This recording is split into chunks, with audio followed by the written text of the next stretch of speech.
Olá, meu nome é Letícia Cabral, seja bem-vindo ao Homeoplace e hoje daremos continuidade ao estudo do Organon, agora com os parágrafos 5 e 6.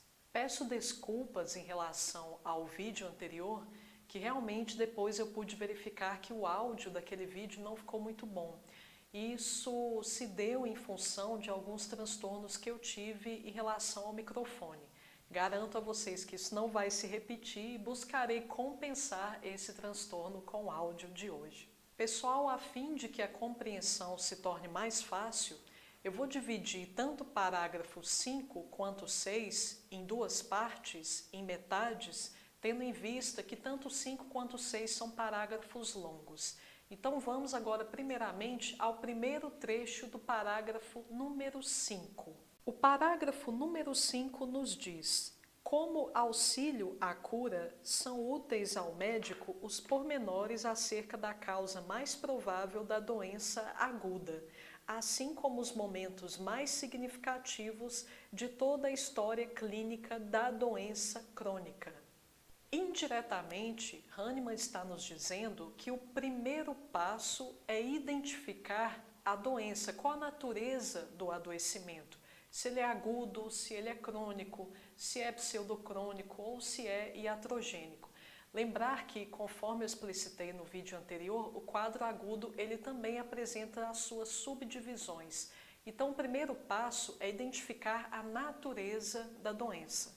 Retomando as definições de um quadro agudo e um quadro crônico, o quadro agudo ele apresenta uma evolução rápida e um surgimento geralmente de forma súbita também. Geralmente, o adoecimento crônico ele apresenta como causa, como estopim, um fator de excitação, que pode ser um agente biológico, pode ser mesmo a transição de estações do ano, ou pode ser um determinado contexto psicológico que a pessoa está vivenciando, como um divórcio, uma ruptura, uma crise financeira e assim por diante. Nos casos agudos, o que nós podemos perceber é que quando o indivíduo é retirado desse contexto estressante, seja a nível biológico ou seja a nível psicológico, em geral ele colhe melhoria. Isso não ocorre com o quadro crônico. O adoecimento crônico, como eu já explicitei no vídeo anterior, ele apresenta um andamento autônomo, independente da pessoa estar no contexto de estresse biológico, orgânico, psíquico, o adoecimento ele continua seguindo o seu curso sem qualquer tipo de alívio. Quadros crônicos já foram adoecimentos agudos, provavelmente em algum momento da vida do indivíduo. Mas quando estavam nessa condição de agudo, provavelmente não foi um quadro bem tratado ou tratado de forma adequada, razão pela qual ele se cronificou. Um quadro agudo, enquanto está nessa condição de agudo, geralmente ele assume um curso muito específico e muito conhecido. Por exemplo, a malária, a gripe, a dengue, independentemente do indivíduo que estiver sofrendo dessas mazelas, esse adoecimento ele tende a seguir uma progressão conhecida, uma progressão previsível. Isso não acontece no quadro crônico. Ao quadro agudo ser suprimido, como o indivíduo vai responder a essa supressão vai depender das suas predisposições individuais, das particularidades de seu terreno, razão pela qual o estudo de um quadro crônico deve ser muito mais completo, pois há mais fatores que devem ser levados em consideração nesse caso. Há outras formas de detectar um quadro agudo e um quadro crônico. Há sim outras formas. A primeira é a informação acerca dos quadros agudos mais comuns, ou seja, é importante que nós homeopatas, principalmente homeopatas não médicos, tenhamos algum conhecimento acerca da evolução de uma gripe, evolução de uma malária, de uma virose comum, de uma catapora, de uma cachumba e assim por diante. Então, o primeiro passo é saber discernir, saber identificar o que é um quadro agudo quando ele se manifesta. Uma segunda forma de detecção de um quadro crônico, por exemplo, é quando você, mediante a leitura do histórico de adoecimentos do seu paciente, fica muito clara a supressão de sintomatologia. Por exemplo, no passado, vamos supor que o seu paciente ele revele que teve uma doença de pele. E ele tratou essa doença de pele com pomadas locais, por exemplo. E alguns anos depois ele desenvolve alguma mazela na região cardíaca. E algum tempo depois ele desenvolve uma mazela no sistema nervoso. Então ficou bem clara que a movimentação de sintomas ela foi justamente contra o gradiente preconizado pelas leis de Hering, ou seja, esse quadro de adoecimentos ele é nitidamente crônico, ou seja, com o passar da vida do paciente, está claro que ele, na verdade, internalizou os sintomas. Outra forma de discernir se um quadro é agudo ou crônico é justamente observar se há algum contexto em que o indivíduo deixa de sentir as suas queixas. Por exemplo, como eu mencionei, um quadro agudo ele é altamente dependente de perturbações externas. Se quando o indivíduo deixa esse nicho de perturbações, ele começa a colher melhoria ao ponto de praticamente se curar, então esse quadro ainda pode ser considerado um quadro agudo. Não é que o indivíduo melhorou, ele está realmente se curando. A segunda parte do parágrafo 5 nos diz: a fim de descobrir sua causa fundamental, que provém geralmente de um miasma crônico, devendo ser levados em consideração. Item A constituição física evidente do doente, seu caráter com psiquismo e mente, é o item B. O item C, suas ocupações, seus hábitos e, item D, modo de vida, suas relações sociais e domésticas. Item E, sua idade e função sexual, etc. A segunda metade do parágrafo 5 nos chama atenção para alguns fatores que devem ser levados em consideração ao se construir a imagem, especialmente do adoecimento crônico, tendo em vista, como eu já mencionei, que o adoecimento crônico ele é altamente individualizado e dependente de uma série de fatores. Além do próprio miasma, que o quadro crônico geralmente costuma estar associado, há a enumeração desses 5 itens que também devem ser levados em consideração, tendo em vista que esses itens, todos esses fatores, eles podem opor obstáculos à cura de forma geral. O primeiro item levantado, constituição física do doente. Quando vocês leem a matéria médica, vocês observem que, geralmente, um dos primeiros tópicos a serem levantados antes da sintomatologia ser apresentada é justamente a constituição física do indivíduo, como, por exemplo, o remédio X é mais indicado para pessoas loiras, ou então ruivas, ou então com sardas no rosto, pessoas mais robustas, enfim, vocês percebem que há uma descrição de um biotipo específico. Perceba que neste item há um parênteses dizendo que essa observação ela deve ser mais levada em consideração quando o quadro é crônico. Por que disso?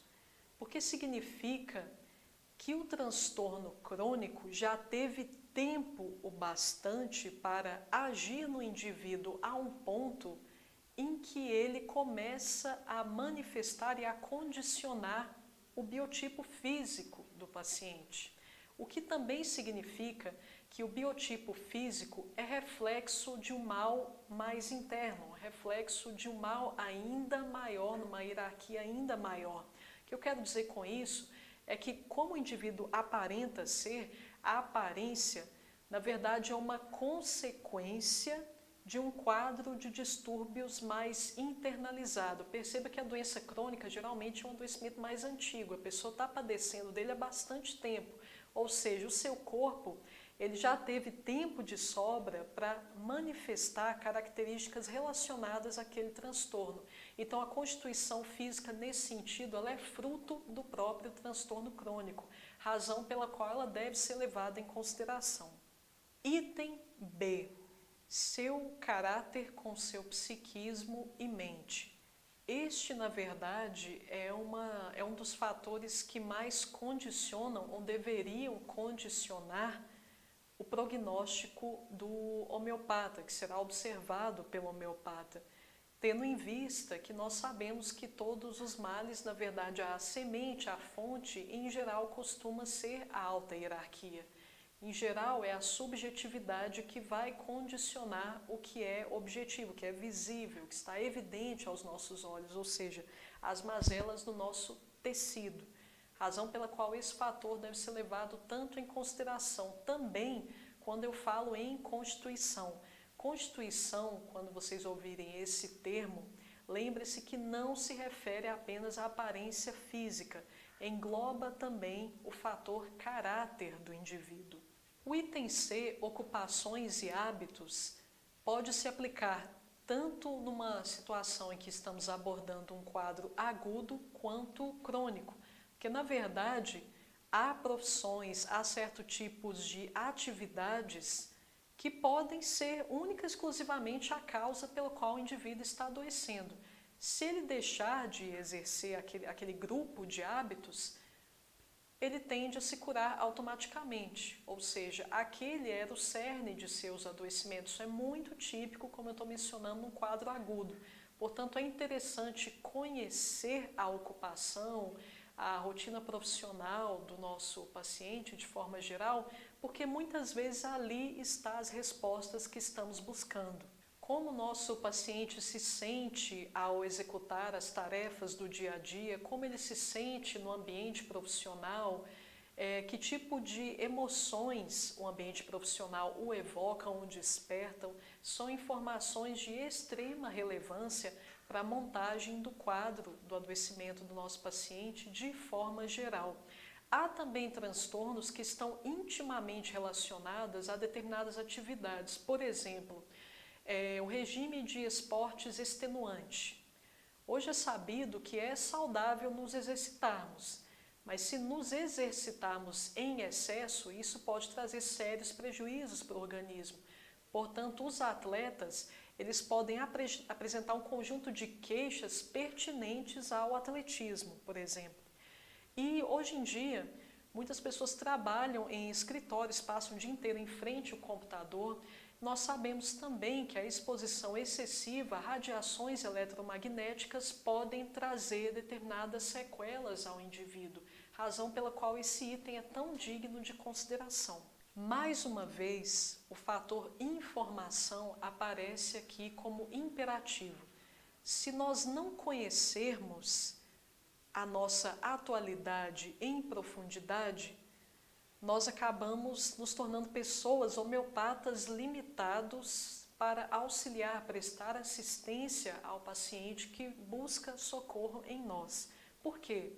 Porque se eu não conheço o mal que uma determinada alimentação causa ao indivíduo, se eu não estou ciente do que o excesso de exposição a radiações causa, se eu não estou ciente do excesso de toxicidade do meu dia a dia e das implicações que isso pode ter à saúde, automaticamente eu não sei as consequências advindas desses hábitos ou da exposição a essas toxinas de forma geral.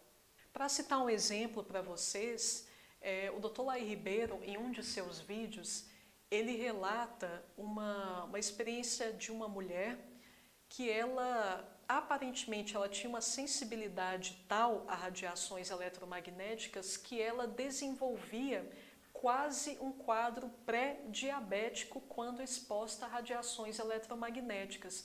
Ela chegou a essa conclusão quando ela mediu a glicemia dela quando ela caminhava no parque, e ela percebia que a glicemia no parque era mais baixa, e comparava com a glicemia dela nas mesmas condições de alimentação e assim por diante, quando ela corria na esteira. Então, fazendo essa comparação, o único fator novo dentro desse cenário é a esteira. As esteiras de antigamente, elas emitiam muito mais radiações que as atuais. Então, ela percebeu nitidamente o mal que as radiações estavam causando. O item D aborda as relações sociais e domésticas. Pessoal, esse fator ele tem um peso altamente digno de consideração, porque eu pessoalmente já vi alguns pacientes colhendo um alívio significativo, mas exatamente por esbarrarem nessa barreira das relações nocivas, colherem reveses no tratamento. O que significa, pessoal, que quando nós tivermos que fazer algum tipo de mudança, alguma transformação em nossa vida pessoal, incluindo o âmbito das relações, nós teremos de fazer essa transformação. Caso contrário, a nossa harmonização enquanto indivíduos, ela fica impedida. O que eu quero dizer com isso é que, de forma alguma, a homeopatia ela deve se transformar numa espécie de muleta para que a pessoa tolere algo que ela, na verdade, não deveria tolerar. Então, se algum tipo de relação, de interação é nociva para a pessoa, não importa o quanto ela se harmonize com o tratamento homeopático, aquela relação ela vai continuar sendo nociva e o pior, vai continuar opondo resistência ao tratamento homeopático.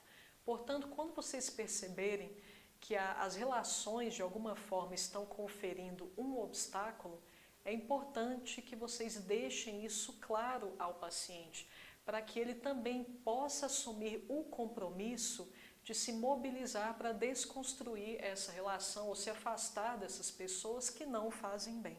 O item E aborda o tema idade e função sexual. Essas informações elas são importantes pelo fato de que alguns tipos de transtornos eles são muito comuns em determinada faixa etária. Obviamente, a gente não deve olhar um quadro de acne na adolescência como algo normal que não requer nenhum tipo de tratamento ou assistência. Ok, é esperado que a acne, por exemplo, se desenvolva mais na adolescência, mas não significa que eu não posso fazer nada em relação a isso. Significa apenas que é um quadro comum para aquela faixa etária. Isso não é tão digno de alarme como seria no caso de uma criança de 7 anos manifestando um quadro de acne muito severo, ou mesmo uma pessoa muito mais velha, com mais de 50 anos com acne. Então essas são situações peculiares indicando que há um desequilíbrio maior em andamento. Então são informações que nós devemos levar em consideração apenas para termos essa consciência acerca do que é típico, o que é esperado em determinada faixa etária e acerca do que é realmente peculiar, incomum, digno de nossa atenção. Pela mesma razão, o fator função sexual também é digno de consideração, tendo em vista que alguns tipos de transtornos são mais comuns em homens que mulheres. Lembre-se que, principalmente ao repertorizar, ao começar a construir a imagem patógena no doente, nós devemos levar muito em conta os sintomas peculiares e incomuns. Se, por exemplo, uma mulher manifesta algum tipo de transtorno tipicamente masculino, que se espera que ocorra majoritariamente em homens, perceba que essa é uma situação incomum. É uma situação peculiar e, portanto, merece mais a nossa atenção e a nossa investigação. Esses quadros incomuns, inusitados, eles têm o poder de nos ajudar no processo de individualização do doente, a fim de que o nosso quadro não se torne tão genérico como eu já mencionei no vídeo anterior. Então, esses sintomas, eles sempre apresentam um peso maior exatamente por eles individualizarem mais o nosso caso. Fazendo um pequeno adendo em relação ao fator constituição, observe que mesmo no fator constituição nós não podemos ser muito vagos ou genéricos, no sentido de que não é apenas uma pessoa cheinha, gordinha, que caracteriza, por exemplo, um quadro calcária carbônica ou um quadro apis. A pessoa ser cheinha não é o suficiente para a gente chegar a essa conclusão de que a apis ou calcária é o simílimo daquela pessoa efetivamente. Nós ainda precisamos ter um entendimento maior acerca do porquê aquela pessoa está cheinha. Porque se, por exemplo, se tratar de um metabolismo lento, até que provavelmente, no caso a calcária carbônica ou mesmo grafites, poderia ser um bom indício de que isso são os medicamentos corretos. Mas, no entanto, por exemplo, mediante a entrevista você descobre que aquele inchaço da pessoa se deve a uma retenção de líquido. A pessoa ela libera muito ADH, por exemplo, o que significa que muito provavelmente, mesmo ela sendo cheinha, como são tipicamente os quadros calcária carbônica, talvez calcária carbônica não seja o simílimo da pessoa, principalmente se você chegar à conclusão ainda que a pessoa não sente sede. É pura retenção de líquido com ausência de sede, o que nos leva a outros medicamentos, como acético ácido ou mesmo APES, natro muriático e assim por diante. Não basta apenas você analisar a imagem, o biotipo exterior, você precisa ir um pouco além, coletar sinais também, sintomas subjacentes para chegar à conclusão do porquê a pessoa está com aquela aparência. Vamos à leitura da primeira metade do parágrafo 6. O observador sem preconceitos deverá notar em cada caso individual de doença somente os desvios ou mudanças na saúde do corpo e da mente, fenômenos mórbidos, acidentes, sintomas, que podem ser percebidos através dos sentidos.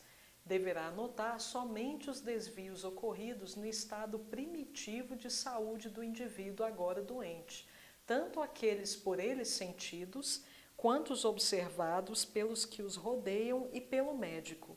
Este conjunto perceptível de sinais representa a doença por inteiro, isto é, compõe sua verdadeira e única imagem. O que Hahnemann pretende nos atentar nesse primeiro trecho do parágrafo 6 é que, no fim das contas, quem dita as nuances da imagem do doente é o próprio doente, ou seja, são as queixas que ele traz, os incômodos que ele relata, a sinalética, ou seja, aquele conjunto de sinais que não necessariamente fazem parte da queixa, mas compõem traços peculiares do indivíduo, como coloração da pele, coloração da língua, aspecto da língua, assim como também alguma forma específica de se expressar, uma forma específica, particular do indivíduo de caminhar e assim por diante.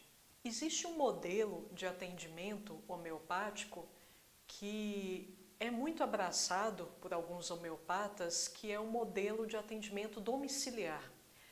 A vantagem desse modelo de atendimento é justamente um contato mais íntimo, mais pessoal com o cliente e também esse contato, essa interação com o ciclo de convívio dele, o meio de convívio, trazendo muitas vezes valiosas informações que eventualmente o homeopata ele não conseguiria coletar numa anamnese feita num consultório convencional. Sem falar que esse modelo de atendimento ele também permite um contato com os familiares, os entes queridos do doente, que também podem fornecer informações importantes acerca das queixas das quais o indivíduo está padecendo. A segunda metade do parágrafo 6 nos diz: o que é a doença aos olhos do homeopata, senão o que os seus sentidos são capazes de conhecer através dos fenômenos que ela provoca, uma vez que ele é incapaz de ver o ser imaterial ou força vital que produz a doença? Nem é necessário que veja, pois deve dedicar-se a investigar as manifestações mórbidas que o capacitem a curar a doença. Mas o que a velha escola quer buscar no interior do oculto do organismo, como prima causa morbi, desprezando como elemento de cura e depreciando com altivez a representação sensível e manifesta da doença, ou seja, os sintomas que se comunicam de forma tão clara conosco, o que mais deve ser curado nas doenças além dos sintomas? Neste último trecho, Hahnemann está enfatizando os sintomas como parte importantíssima, como elemento determinante na condução do tratamento.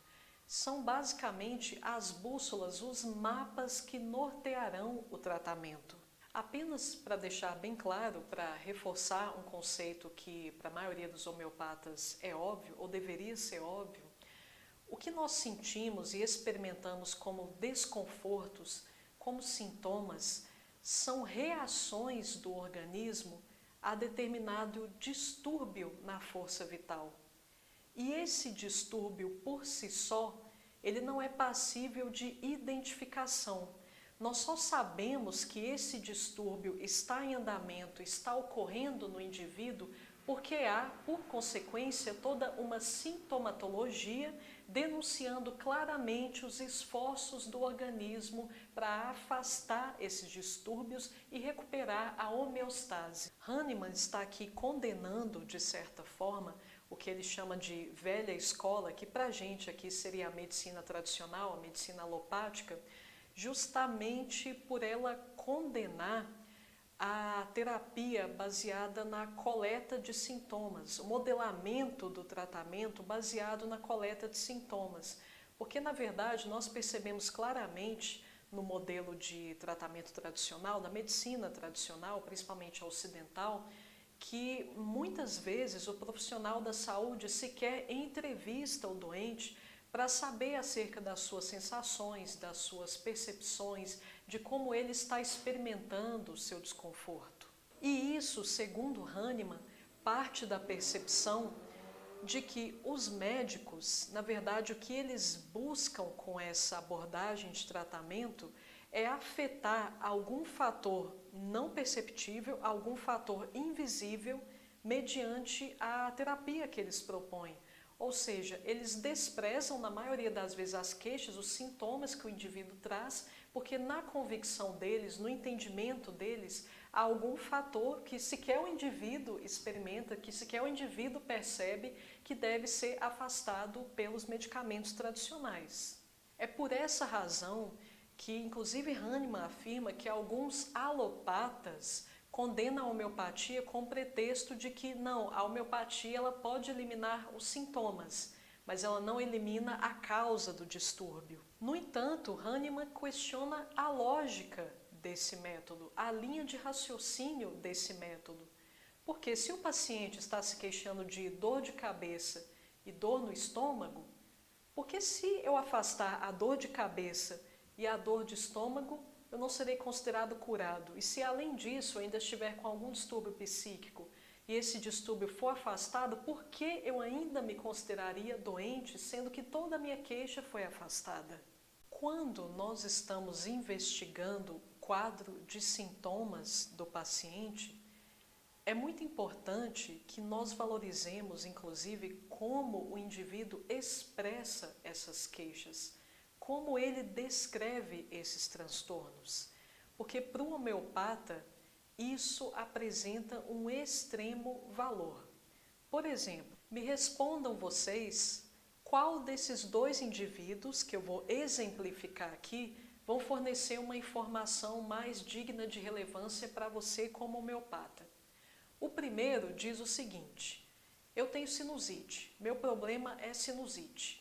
Ele vem com um diagnóstico de acordo com a abordagem alopática. Então ele diz que ele tem sinusite. É assim que ele descreve basicamente o desconforto dele.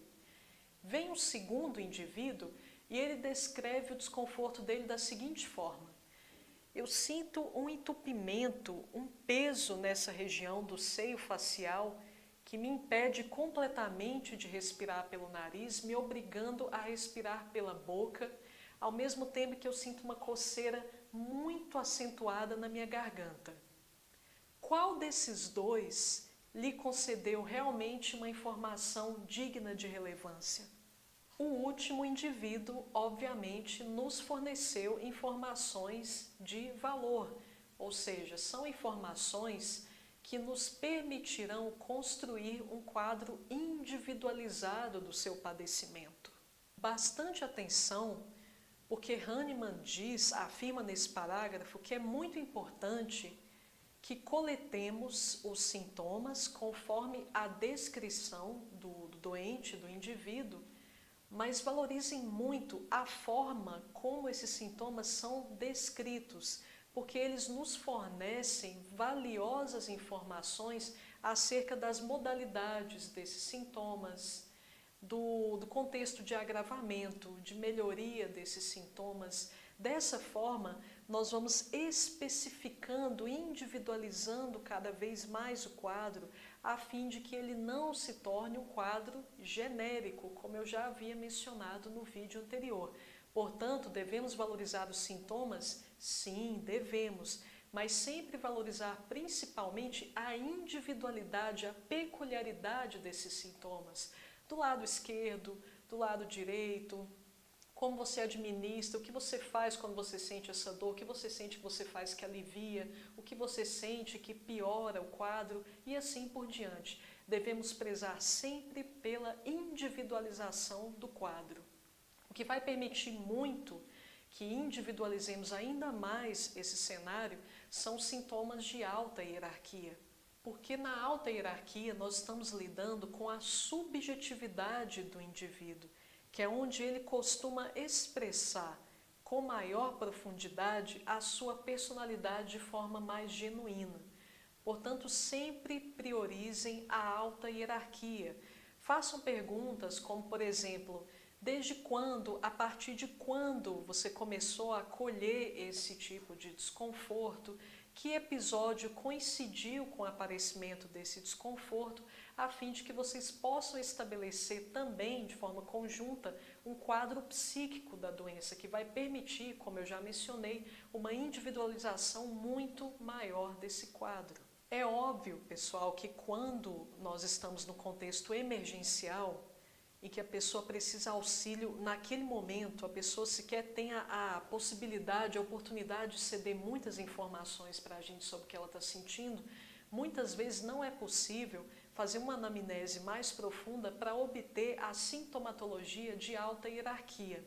Mas o que Hahnemann nos recomenda é que, após a pessoa ser retirada dessa fase emergencial, digamos assim, nós façamos novamente um questionamento a fim de identificar os sintomas de alta hierarquia que estão regendo aquele grupo de desconfortos de forma geral, até mesmo para que o indivíduo possa adoecer cada vez menos. Pessoal, muito obrigada por terem me acompanhado até aqui. Aguardo vocês semana que vem, dando continuidade à série dos policrestos. Se você gostou desse vídeo, curta, compartilhe com outras pessoas interessadas em homeopatia e não se esqueçam também, por gentileza, de escrever um comentário se assim sentirem pertinente. Até a próxima!